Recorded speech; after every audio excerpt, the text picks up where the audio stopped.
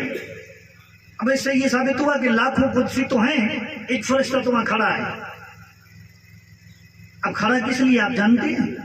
حدیث پاک میں یہ نہیں آیا ہے کہ وہ فرشتہ بیٹھا ہوا ہے اور وہ قیامت تک کھڑا ہی رہے گا۔ ہم تو صرف 10 منٹ کے لیے کھڑے ہوتے ہیں اور یہ کفر کا فتویٰ لگاتے ہیں۔ سلامی میں 10 منٹ کے لیے کھڑے ہوتے ہیں اور یہ کہتے ہیں شرک کا فتویٰ لگاتے ہیں، اور وہ تو حضور کا وصال ہوا وہاں سے لے کر قیامت تک وہ کھڑا ہے، اس پہ فتویٰ لگاؤ۔ جاؤ اسے کہو کہ تمہارے پاس تو وہ نظریں نہیں ہیں کہ دیکھ سکو۔ اے بھائی مانو تم تو دیکھ نہیں سکتے، اگر یہ لوگ دیکھ لیتے ہیں تو اس پہ بھی فتویٰ لگاتے۔ وہ ہم کو نہیں چھوڑتے، فرشتے کو تو نہیں چھوڑتے، اس پہ بھی فتویٰ لگا دیتے۔ ارے نادان یہ کھڑے کھڑے کیا صلاۃ و سلام پیش کر رہا ہے؟ یہ تو شرک ہے، یہ بدعت ہے۔ یہ تو اللہ کا شکر ہے مدینہ ہے، دیوبند میں مت آ جانا ورنہ تباہی ہو جائے گا۔ یہ تو مدینہ ہے، دیوبند میں آ جائے گا تو فتووں کی بندوق شروع ہو جائے گی، گن مشین شروع ہو جائے گا۔ فرشتہ کھڑا ہے۔ اب کھڑا کون ہوتا ہے؟ آپ نے بڑے بڑے شیخ لوگ ہیں نا، ان کے یہاں دیکھا ہوگا نا کہ جو نوکر ہوتا ہے نا چوکیدار وہ کھڑا رہتا ہے۔ نوکر ہوتا ہے وہ کھڑا ہوتا ہے، چوکیدار۔ تو ہم تو حضور کے نوکر ہیں، ہم تو حضور کے غلام ہیں۔ میں کئی بار تقریر میں کہتا ہوں کہ حضور کی اگر تعریف سننی ہے، حضور کی سیرت و صورت کا بیان سننا ہے تو پہلے حق کس کا ہے؟ اب کسی گھر والے کے بارے میں سننا ہے کہ کتنا کریم ہے، کتنا رحیم ہے، کیسی صورت ہے، کیسی سیرت ہے، کیسی عادتیں ہیں، کیسی اخلاق ہیں۔ کسی گھر والے کے بارے میں سننا ہے تو پہلے گھر کے فیملی والوں سے پوچھو۔ کس سے پوچھیں گے؟ فیملی والوں سے۔ وہ بتا دیں گے ہاں کہ بھائی اتنے کریم ہیں، اتنے رحیم ہیں، اتنے مہربان ہیں، یہ عادتیں ہیں۔ اس لیے تو صحابہ کرام کو جب بھی حضور کے بارے میں پوچھنا ہوتا نا تو حضور کی بیویوں سے پوچھا کرتے۔ انہوں نے عائشہ صدیقہ سے پوچھتی حضور کی عادتیں، فرماتے تھے خلق قرآن، حضور کی عادتیں قرآن مجید کی مطابق۔ گھر والوں سے پوچھو، پھر بیویوں کو پتا ہوتا ہے، بعد میں کس کو پتا ہوتا ہے؟ گھر میں جو ہوتے ہیں نا بال بچے جن کو اہل بیت کہا جاتا ہے، تو حضور کی تعریف سننا ہے تو آل رسول سے سنو۔ سبحان اللہ۔ حضور کی تعریف سننا ہے تو آل رسول سے سنو، وہ بیان کریں گے۔ یا اگر صاحب خانہ کا حال پوچھنا ہے تو دوستوں سے پوچھو، تو حضور کے دوست تھے صحابہ کرام، سبحان اللہ، ان سے پوچھو۔ یہ ان سے کیا پوچھو گے دیوبندیوں سے؟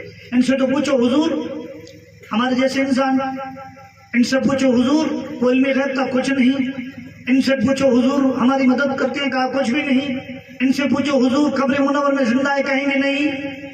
ارے ان دشمنوں سے کیا پوچھتے ہو؟ پوچھنا ہے تو حضور کے عاشقوں سے پوچھو، صحابہ کرام سے پوچھو۔ ان سے پوچھو کہ حضور زندہ نہیں ہے۔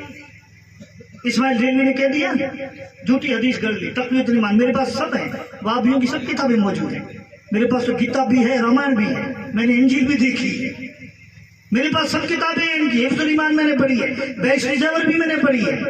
وہ بیشری زیور اس کا نام ہے لیکن حقیقت میں وہ بیشری زیور نہیں ہے، دوسرا کوئی زیور اسے کہتا ہوں۔ اب تقویت الایمان میں اس نے لکھ دیا استغفر اللہ، جھوٹی حدیث گڑھ لی کہ حضور زندہ نہیں ہے، استغفر اللہ حضور کے بارے میں کہہ دیا۔ اب اس سے کیا پوچھتے ہیں؟ سیدنا صدیق اکبر سے پوچھو کہ حضور کے بارے میں کیا خیال ہے، تو صدیق اکبر فرماتے ہیں کہ جب میری وفات ہو جائے نا تو میری جسم کو، میری میت کو بارگاہ مصطفیٰ میں لے جانا، سلام پیش کرنا اور اجازت مانگنا، اگر اجازت دے تو گنبد خضرا کے اندر مجھے دفنا دینا۔ سبحان اللہ، سبحان اللہ۔ اے سیدنا صدیق اکبر، اجازت تو زندے سے لی جاتی ہے، اجازت تو زندہ سے لی جاتی ہے، اور ذرا صدیق اکبر آہستہ بولو ورنہ یہ سہارنپور والے سن لیں گے تو تمہیں بھی نہیں چھوڑیں گے، یہ دیوبند والے سن لیں گے تو وہ نہیں سوچیں گے کہ یہ صدیق اکبر ہے تو تم پہ بھی فتوا لگا دیں گے۔ صدیق اکبر کہتے ہیں اجازت لے آئے ان کی لاش کو حضور کی بارگاہ میں رکھا، سلام پیش کیا، سب صحابہ کرام ساتھ میں ہیں، عثمان غنی بھی ہیں، عمر فاروق بھی ہیں، علی المرتضیٰ بھی ہیں، خالد بن ولید بھی ہیں، حضرت ابو ہریرہ بھی ہیں، اور حضور کی بارگاہ میں لے آئے، سلام پیش کیا اور عرض کی کہ آقا یہ آپ کا ایک غلام، آپ کی جانشاہ رفیق یار غار، ان کی وفات ہو گئی ہے، ان کی تمنا ہے کہ مدفن کے لیے جگہ آپ کے قدموں میں مل جائے۔ روزہ مبارک کا دروازہ کھل گیا، سلام کا جواب آیا اور حکم ملا کہ لے آؤ میرے یار کو میری پہلو میں دفنا۔ سبحان اللہ۔ تو حضور کی تعریف سننی ہو تو عاشق رسول سے پوچھو، صحابہ کرام سے پوچھو۔ پرانے زمانے میں عیسائیوں نے سب مذہب والوں کو بلایا، یہ کرسچن لوگ ہوتے ہیں نا، اس میں ہندو بھی تھے، مسلمان عالم بھی تھے، یہودی بھی تھی، ہر مذہب والا، سکھ بھی تھے، سب تھے۔ اب کہا کہ بھائی اپنے مذہب کی جو بانی ہے نا ان کی تعریف کرو۔ اب پہلے تو یہودی کھڑا ہوا کہ میرے نبی کی وہ شان ہے، میرے نبی کی وہ شان ہے کہ انہوں نے پتھر پہ لاٹھی ماری تو پانی کا چشمہ ابل پڑا۔ حضرت موسیٰ علیہ السلام بڑی تعریف کرنے لگا۔ اب اس کے بعد عیسائی کا نمبر آیا، عیسائی سے کہا انگریز حکومت تھی کہ تو اپنے نبی کی تعریف کر، تیرے دین کے بانی کیسے ہیں؟ اس نے کہا میرے نبی کوڑیوں کو شفا دیتے تھے، میرے نبی اندھوں کو آنکھیں دیا کرتے تھے، میرے نبی مردوں کو زندہ کرتے تھے۔ اب ہندو کا نمبر آیا، اس نے کہا کہ میرے رام چندر جی اتنی طاقت والے تھے کہ ایک تیر کمان تھا اور راجہ دشرت کے پاس تھا، کسی کو طاقت نہیں اسے اٹھا سکے، اور شرط یہ تھی کہ سیتا سے شادی وہی کرے جو اس کو اٹھا لے۔ رام چندر جی نے صرف اٹھایا نہیں، وہ ہندو کہہ رہا ہے، میں نہیں کہہ رہا ہوں، وہ اپنے مذہب کے مطابق کہہ رہا ہے کہ رام چندر جی نے بھاری وزن دار تیر کمان کو اٹھایا اور اس طرح سے موڑ دیا۔ یہ میرے دھرم گرو کی طاقت ہے۔ اب مسلمانوں میں ایک بدبخت بھی تھا، اسے کہنے لگے کہ تو بھی سنا، اس نے یار میرے نبی کی تو کچھ طاقت نہیں ہے، میرا نبی تو میرے جیسا انسان ہے، میرا نبی تو زندہ بھی نہیں ہے، میرا نبی تو کچھ مدد کرتا ہی نہیں ہے۔ یہ سن کے ایک عاشق رسول تڑپ کے اٹھ گیا۔ اس نادان سے کیا سنو گے؟ سننا ہے تو عاشق مصطفیٰ حضور کی تعریف سننی ہے تو سننی سے سنو۔ واہ واہ واہ، اجمل ایسی سنا نعت مصطفیٰ کہ جس کو سن کے ملک بھی کہیں مرحبا، جو سننی سنے سن کے جھوم اٹھے، جو وہاں بھی سنے سن کے جلتا رہے۔ ایک سنی کھڑا ہو گیا اور اس نے کہا ارے تعریف مصطفیٰ سننی ہے تو میرے سے سنو۔ اے یہودی، تیرے نبی نے پتھر پہ لاٹھی ماری، پانی کی چشمے نکلے، پتھروں سے پانی نکلتا ہے، پہاڑوں میں نکلتا ہے، کئی ایسے پہاڑ ہیں جن میں پانی نکلتا ہے، یہ کمال ہے۔ لیکن اس سے بڑھ کر کمال تو یہ ہے کہ میرے نبی نے اپنے انگلیوں سے پانی نکالا۔ نعرہ تکبیر، نعرہ رسالت، عظمت مصطفیٰ، میرے نبی نے انگلیوں سے پانی نکال دیا۔ اے عیسائی، تیرے نبی نے کوڑیوں کو شفا دی، اندھوں کو آنکھیں دی، تیرے نبی نے مانا کہ تیرے نبی کا کمال ہے، تیرے نبی نے اندھوں کو آنکھیں دی، کمال ہے۔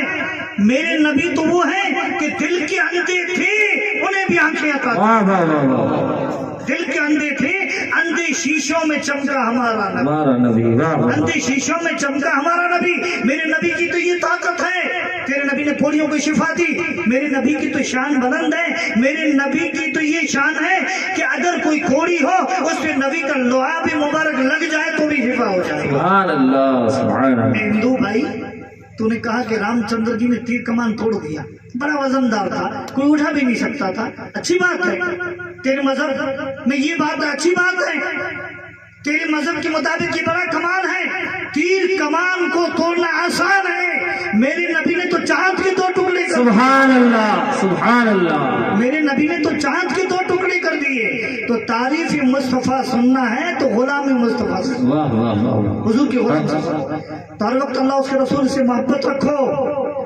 اور آپ جانتے ہیں یہ قرآن مجید ہے نا، اس کی تفسیر کئی لوگوں نے کی، لیکن جایا ووجدک ضالا فہدا، کیا لکھ دیا؟ استغفر اللہ، اے نبی تم گمراہ تھی، تم کو ہدایت تھی، نبی کبھی گمراہ ہوتا ہی نہیں، ما ضل صاحبکم وما غوا، حضور کبھی گمراہ نہیں ہوئی، تفسیر لکھنے والوں نے نہ جانے کیا کیا لکھ دیا، لیکن اگر قرآن مجید